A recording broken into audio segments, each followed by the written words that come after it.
Hello students, जैसा कि हमने पिछली वीडियो में आवेश और आवेश के प्रकार के बारे में पढ़ा था कि आवेश किस प्रकार से उत्पन्न होता है और कितने प्रकार के होते हैं। कि आवेश हमने दो प्रकार के देखे थे, धनावेश, ऋणावेश।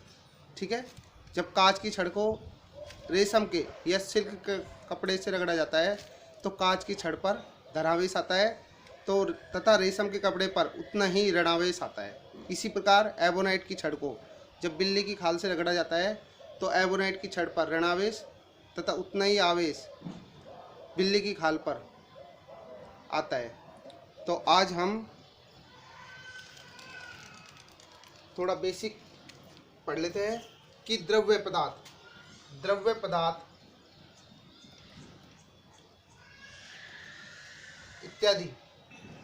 इत्यादि परमाणुओं से मिलकर बने होते हैं। परमाणुओं से मिलकर बने होते हैं। अब देखिए, परमाणु की स्ट्रक्चर है, ये परमाणु है, राइट। तो परमाणु के सेंट्रल में क्या होता है? नाभिक होता है, ये नाभिक है। नाभिक के अंदर क्या क्या होता है? प्रोटॉन्स होता है और न्यूट्रॉन्स होता है, राइट। और इलेक्ट्रॉन्स होते हैं, वो क्या होता है? एक निश्चित कक्षाओं में चक्कर लगाते रहते हैं, इलेक्ट्रॉन्स, राइट। अब देखिए, जो प्रोटॉन्स है, प्रोटॉन पर कैसा आवेश पाया जाता है? प्रोटॉन पर आवेश हमेशा पॉजिटिव आवेश, धनात्मक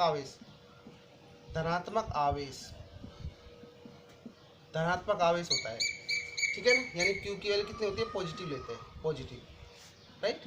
इसी प्रकार न्यूट्रॉन पर जो आवेश होता है क्या होता है? न्यूट्रल होता है, विद्युत उदासीन होता है। कैसा होता है? विद्युत उदासीन होता है, राइट। न्यूट्रल होता है, ठीक है। तीसरा आता है इलेक्ट्रॉन पर जैसे आवेश होता है, कैसा होता है? ऋणात्मक आवेश होता है। ऋणात्मक आवेश यानी Q की वैल्यू क्या होती है? नेगेटिव लेते हैं, Q की वैल्यू नेगेटिव लेते हैं, राइट। अब देखिए, जो पदार्थ है मुख्य रूप से तीन प्रकार के बने होते हैं। पहला आता है चालक, दूसरा कुचालक, तीसरा अर्धचालक। ठीक है, तो राइट। अब देखिए, नेक्स्ट है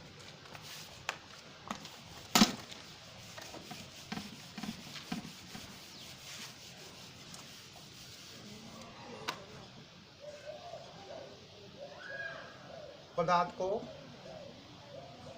को निम्न तीन वर्गों में बांटा जा सकता है।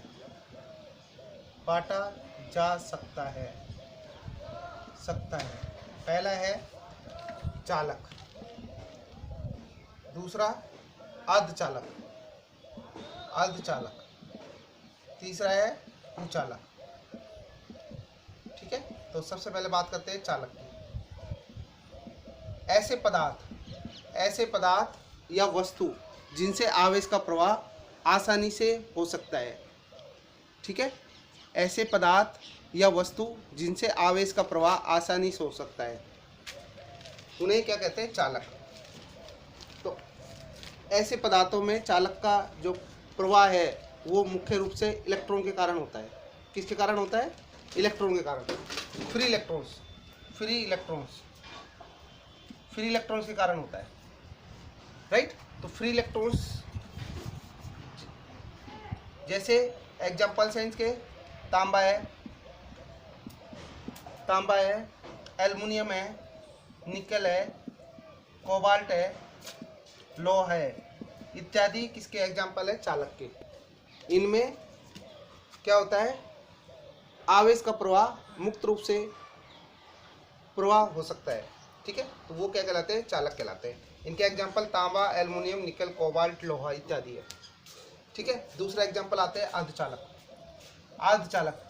जैसा कि इसके नाम से ही स्पष्ट है कि जिनकी चालकता किसके मध्य हो? चालक व कुचालक के मध्य स्थित हो।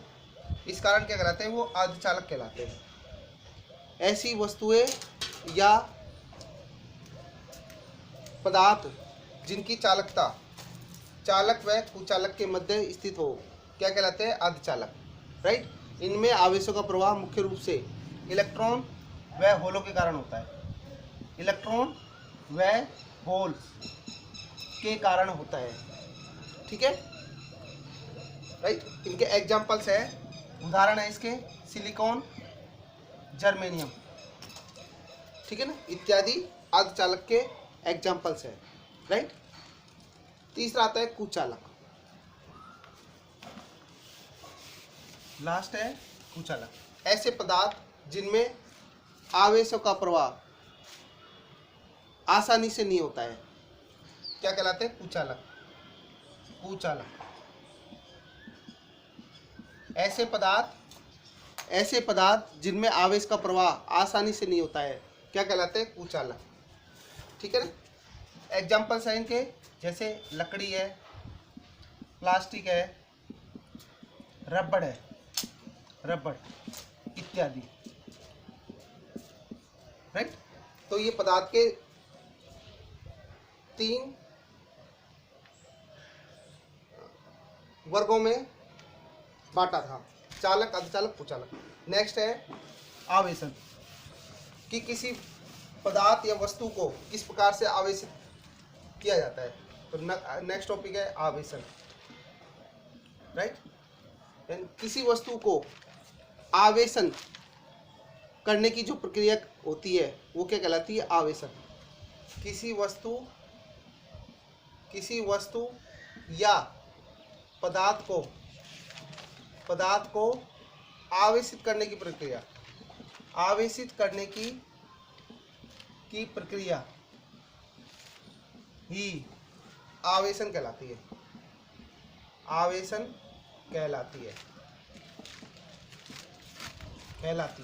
राइट। अब देखो, आवेशित करने की जो प्रक्रिया होती है वो मुख्य रूप से 3 प्रकार की होती है, कि यानी 2 वस्तुओं को या तो रबिंग कर दो यानी घर्षण के साथ, यदि उन वस्तुओं को यदि क्या कर दे? घर्षण। दूसरा आता है चालन या स्पर्श विधि द्वारा। लास्ट है प्रेरण विधि द्वारा। तो मेथड, विधि क्या है? आवेशन की विधि। आवेशन की विधि होती है, वो कौन कौन सी होती है? पहली आती है घर्षण के द्वारा। ठीक है। दूसरा है चालन या स्पर्श विधि द्वारा। लास्ट है प्रेरण विधि द्वारा। ठीक है ना। ये 3 मेथड है और ये 3 मेथड आपके सिलेबस में भी है, तो इनको हम डिटेल में पढ़ते हैं। राइट। तो सबसे पहले डिस्कस करते हैं घर्षण के द्वारा, कि घर्षण द्वारा किसी वस्तु को या पदार्थ को किस प्रकार से आवेशित किया जा सकता है। राइट। तो पहला मेथड लेते हैं घर्षण के द्वारा। ठीक है। तो नेक्स्ट है ए, घर्षण विधि द्वारा आवेशन। देखिए, यदि 2 वस्तु, एक मान लेते हैं एक अपने पास अनावेशित वस्तु है, यानी वो वस्तु आवेशित नहीं है। ठीक है। पहली वस्तु है, ये कैसी है? अनावेशित है, यानी इस पर किसी तरह का कोई आवेश उपस्थित नहीं है। ठीक है ना। तो कैसी वस्तु है ये? अनावेशित है, अनावेशित। राइट। और दूसरी मान लेते हैं जो आवेशित है। ठीक है ना। ये बी वस्तु है, ये कैसी है? बी वस्तु है। ठीक है। जो कि क्या है? आवेशित है। कैसी आवेशित है? धनात्मक। ठीक है ना। धनावेशित है ये वस्तु। राइट। अब जब इस वस्तु को एक ए वस्तु के ऊपर रगड़ा जाता है, ठीक है ना, रगड़ा जाता है, तो इस वस्तु का जो चार्ज है वो क्या आ जाएगा? इस वस्तु पे आ जाएगा, और वो भी कैसा आएगा? समान आवेशित आएगा। तो इस वस्तु का जो आवेश है वो इस वस्तु पर स्थानांतरित हो जाता है। अब स्थानांतरण की विधि ये होती है कि इलेक्ट्रॉन त्याग रही वस्तु क्या हो जाती है? धनावेशित हो जाती है। इलेक्ट्रॉन त्याग रही वस्तु, इलेक्ट्रॉन त्याग त्याग रही वस्तु, वस्तु क्या हो जाएगी, धनावेशित, पॉजिटिव चार्ज, राइट, धनावेशित हो जाती है। और इलेक्ट्रॉन ग्रहण कर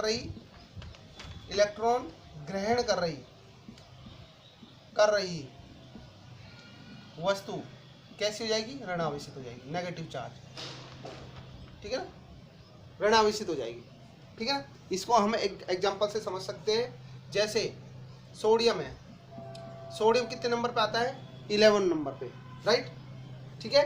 तो ध्यान देना सभी कि 1s2 इसका इलेक्ट्रॉनिक विन्यास क्या होता है, 1s2 2s2 2p6, ठीक है, 6 और 2 8 और 2 10 और 3s1। अब देखिए इसके पहले ऑर्बिट में 2 इलेक्ट्रॉन्स है, दूसरी ऑर्बिट में 8 इलेक्ट्रॉन्स है, यानी अर्थात ये दोनों स्थायी है। लेकिन तीसरी ऑर्बिट में केवल 1 इलेक्ट्रॉन्स है, तो ये क्या है, स्थायी नहीं है। तो स्थायी नहीं है तो इसमें 3s ऑर्बिट में क्या होता है, 3s भी होता है, 3p भी होता है और 3d भी होता है, ठीक है ना, ये तीनों होते हैं। तो बाकी सारे ऑर्बिट क्या है, सारी कक्षाएं क्या है, रिक्त स्थान है, रिक्त है, तो यानी पूर्ण रूप से भरी नहीं है। तो क्या है कि जो s ऑर्बिट में जो इलेक्ट्रॉन्स है वो क्या कर देगा, इलेक्ट्रॉन डोनेट कर देगा, और जो डोनेट करता है उसके कारण क्या आ जाता है, उस पर प्लस आ जाता है। तो इस ऑर्बिट में क्या होगा, 1 इलेक्ट्रॉन एक्स्ट्रा है, यानी इसके पास एक्स्ट्रा है, यानी ये डोनर की तरह काम कर सकता है, दाता, ठीक है। तो यानी क्या हो जाएगा, Na+, यानी 1 इलेक्ट्रॉन्स क्या कर दिया, इसने निकाल दिया, 1 इलेक्ट्रॉन्स निकाल दिया। तो 1 इलेक्ट्रॉन्स निकाल दिया तो इसके ऊपर क्या आ जाएगा, पॉजिटिव चार्ज आएगा। तो मैंने बताया था कि इलेक्ट्रॉन त्याग रही वस्तु, क्योंकि इलेक्ट्रॉन ये क्या कर रही है, त्याग रही है, डोनेट कर रही है, तो डोनेट कर रही है तो उस पर क्या आ जाएगा, पॉजिटिव आ जाएगा, ठीक है ना। इसी प्रकार क्लोरीन कितने पाता है, 17 पाता है, 17 पे, ठीक है। तो कितना हो जाएगा, 1s2 2s2 2p6 3s2 3p5, ठीक है। तो कितना हो जाएगा, 10 2 2 4 और 6 10 12 12 और 5 17, राइट। अब देखिए p ऑर्बिट में कितनी होती है, इलेक्ट्रॉन ग्रहण करने की क्षमता कितनी होती है, 6 होती है। तो यहाँ पर क्या है, 1 इलेक्ट्रॉन की कमी है, तो 1 इलेक्ट्रॉन की कमी है, तो ये क्या करेगा, दूसरे एटम से के संपर्क में आएगा, तो क्या करेगा, वहाँ से 1 इलेक्ट्रॉन ग्रहण कर लेगा। और मैंने आपको बताया था इलेक्ट्रॉन ग्रहण करता है, जो भी परमाणु है, पदार्थ है, उस पर कैसे आ जाएगा, तो 1 इलेक्ट्रॉन ये क्या करेगा, ग्रहण करेगा। तो ग्रहण करेगा तो क्या आएगा, प्लस में, क्योंकि ये एटम्स 1 इलेक्ट्रॉन ले रहा है, 1 इलेक्ट्रॉन ले रहा है, तो इस पर कैसे आ जाएगा, माइनस का चार्ज आएगा, राइट, ठीक है ना। तो यानी ये क्या हो गया, ये धनावेशित हो गया, ये ऋणावेशित हो गया, ठीक है, इस तरह से। तो घर्षण विधि में क्या होगा कि जब 2 वस्तुओं को आपस में रगड़ा जाता है, यानी उनके बीच में रबिंग कराई जाती है, तो इलेक्ट्रॉनों का आदान प्रदान होता है, यानी एक वस्तु से दूसरी वस्तु में इलेक्ट्रॉन्स स्थानांतरित होते हैं। तो इस स्थानांतरित विधि द्वारा घर्षण द्वारा वस्तु को आवेशित किया जा सकता है, राइट। सेकंड मेथड आता है, सेकंड मेथड है चालन या स्पर्श विधि द्वारा।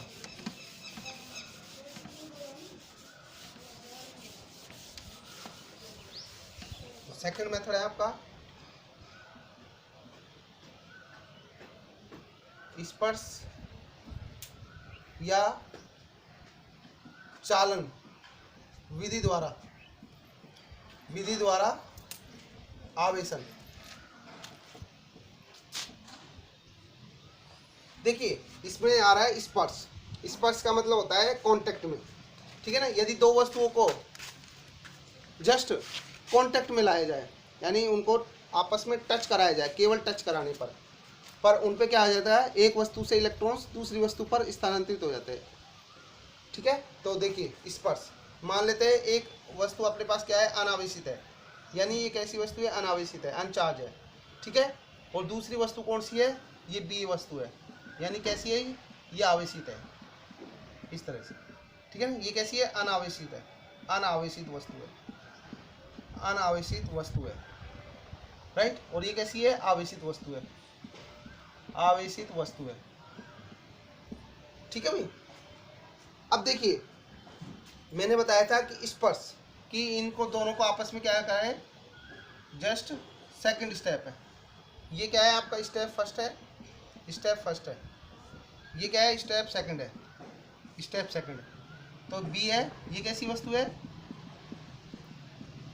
आवेशित है। ठीक है, इस तरह से। तो यानी कि क्या होगा, अब जैसे ये स्पर्श में है, कांटेक्ट में है, तो क्या होगा, बी वस्तु द्वारा इलेक्ट्रॉन किस पर स्थानांतरित हो जाएंगे, ए पर स्थानांतरित हो जाएंगे। ठीक है, तो अगले स्टेप में क्या हो जाएगा, स्टेप 3 में ये दोनों वस्तु क्या हो जाएगी, इस पर जो आवेश है क्या हो जाएगा, इस आवेश ए वस्तु है और ये क्या है, इस तरह से ये बी है। तो आवेश क्या होगा, इस तरह से इस पर आवेश आ जाएगा, बी वस्तु। ठीक है, अगले स्टेप में हम क्या करेंगे, फोर्थ स्टेप में, स्टेप फोर्थ में क्या होगा, ए वस्तु को और बी वस्तु को अलग अलग करने पर, इस तरह से। ठीक है, तो इस तरह से हम कह सकते हैं कि उन दोनों वस्तुओं को क्या है, स्पर्श कराने पर क्या आता है। अब देखो, ये अपनी पहले क्या थी, स्टेप 1 में जो वस्तु ए थी वो क्या थी आपके पास, अनावेशित थी।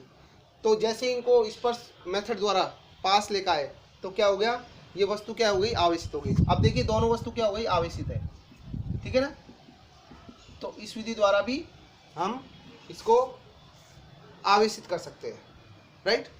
पर इसमें ध्यान रखना है, दोनों जो मेथड है आपके कौन से, पहला था घर्षण विधि द्वारा और एक दूसरा था स्पर्श या चालन विधि द्वारा। तो इन दोनों में वस्तु पर समान आवेश स्थानांतरित होते हैं। यानी देखो यहाँ पर क्या है, समान आवेश है, पॉजिटिव चार्ज है, तो दूसरी वस्तु पर भी पॉजिटिव चार्ज ही आएगा। ठीक है, दूसरी वस्तु पर भी क्या आएगा, पॉजिटिव चार्ज आएगा। यदि मान लेते हैं, सपोज करो बी वस्तु ऋणात्मक है, तो जो अनावेशित वस्तु थी उस पर भी ऋण आवेशित आएगा। ठीक है ना, तो ये दोनों मेथड में ये नोट करने की है कि यदि कोई हम आवेशित वस्तु लेते हैं, चाहे वो धनात्मक हो चाहे ऋणात्मक हो, तो उस पर समान प्रकृति का आवेश स्थानांतरित होगा। ठीक है, अच्छा, अब इसमें एक और आ रहा है, चालन। देखिए चालन में क्या होगा कि यदि इन दोनों वस्तुओं को एक चालक तार द्वारा जोड़ दे, इसी में स्पर्श या चालन विधि में है। यानी ये क्या ले लिया अपन ने, एक चालक तार ले लिया, चालक तार है। ठीक है भाई, ये क्या है, चालक तार है, जिससे आवेश का प्रवाह आसानी से हो सके। ठीक है, यदि इनको हम स्पर्श नहीं करवाए, केवल दूर रखकर ही आवेशित करवाना चाहते हैं, तो क्या करते हैं, ये इन दोनों वस्तुओं को, ए और बी दोनों वस्तुओं को क्या करते हैं, एक चालक तार की सहायता से जोड़ दिया जाता है। तो कुछ समय पश्चात क्या होगा, आवेश इस चालक तार द्वारा क्या होगा, प्रवाहित होते हुए अनावेशित वस्तु की ओर आता है। तो वह अनावेशित वस्तु भी क्या हो जाती है, आपकी आवेशित हो जाएगी। ठीक है ना, कुछ समय पश्चात। ठीक है, तो हम इसमें चालन भी है। तो चालन का मतलब क्या है कि यदि दो वस्तुओं को स्पर्श नहीं कराए तो उन्हें क्या करते हैं, एक चालक तार द्वारा जोड़कर भी आवेशित करवाया जा सकता है। ठीक है, तो नेक्स्ट मेथड है तीसरा, प्रेरण विधि द्वारा।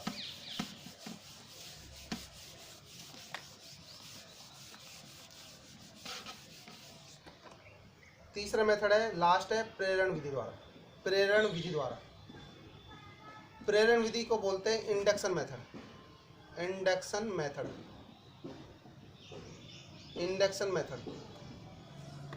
ठीक है, देखिए ये जो विधि होती है, इसमें वस्तु को ना तो रगड़ा जाता है ना ही स्पर्श में लाया जाता है, बल्कि उसको क्या है, दूर से ही, मतलब दोनों ना तो पास आए ना ही स्पर्श हो।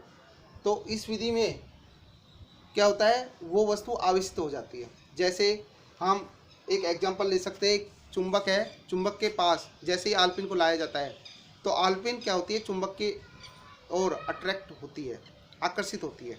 तो इसमें क्या है, दोनों ही क्या है, आपस में, मतलब दोनों ही एक दूसरे से बहुत दूर स्थित है।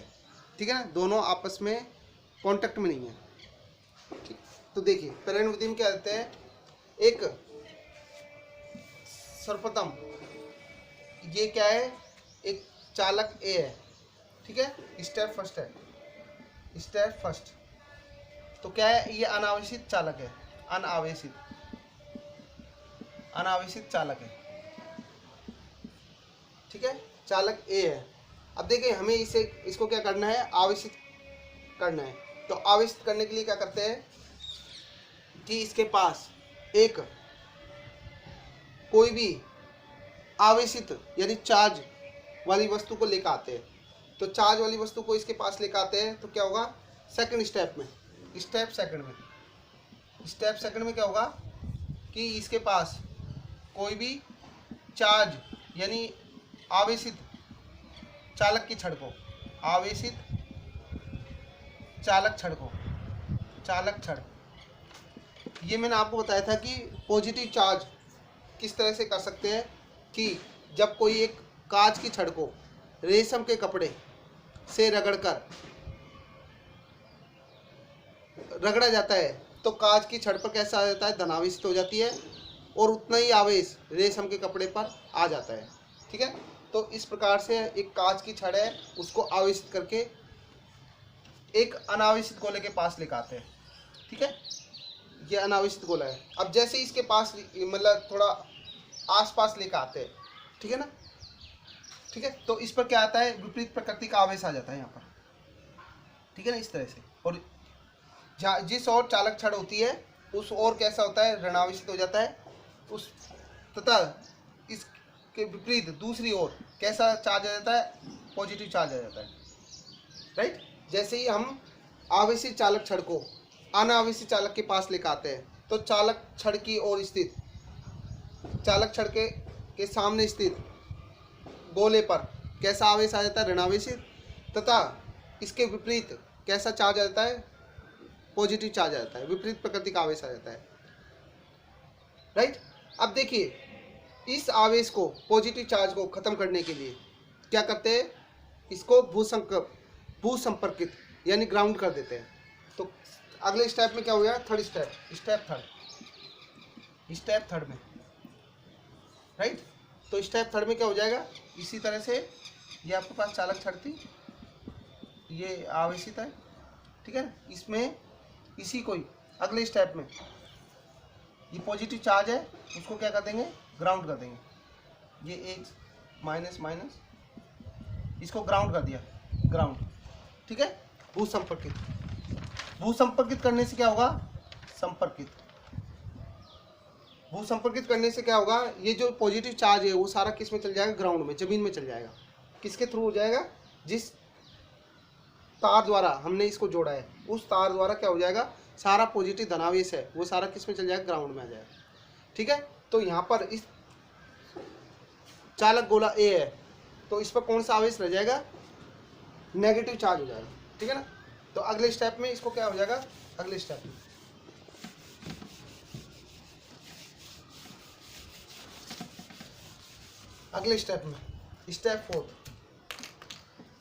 स्टेप फोर्थ में क्या हो जाएगा कि ये अपने पास क्या थी, आवेशित चालक छड़ थी।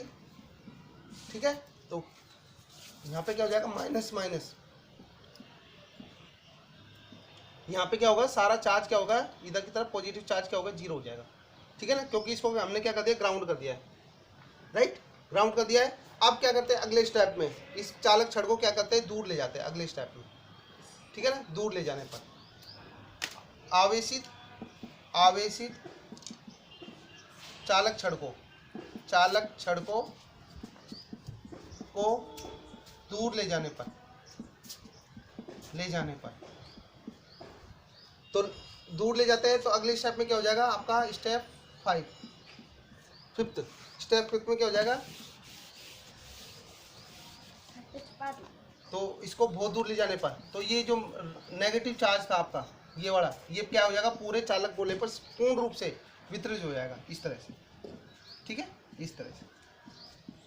राइट, तो यानी ये क्या है, अपन इसको चालक छड़ को क्या लेंगे, बहुत ज़्यादा दूर ले गए इसको। ठीक है ना, यानी दूर ले जाने पर या हटाने पर। राइट, इस प्रकार से हम देख सकते हैं कि चालक गोला क्या हो गया, जो कि अनावेशित था वो आवेशित हो चुका है। ठीक है, तो इसमें एक चीज़ नोट करने की है कि प्रेरण विधि में द्वारा में जो आवेश होता है वो विपरीत प्रकृति का उत्पन्न होता है। ठीक है ना, बाकी जो दोनों मेथड थे घर्षण और आपका चालन या स्पर्श में जिस वस्तु पर जैसा आवेश होगा वैसे ही आवेश स्थानांतरित होगा, लेकिन प्रेरण विधि में विपरीत प्रकृति का आवेश उत्पन्न होता है। जैसे हमने चालक छड़ पे धनात्मक लिया था और अनावेशित गोला ए था, उस पर इसका विपरीत प्रकृति का आवेश आया है, राइट। ठीक है, तो ये था आपके पास। नेक्स्ट है, अगला टॉपिक है विद्युतदर्शी।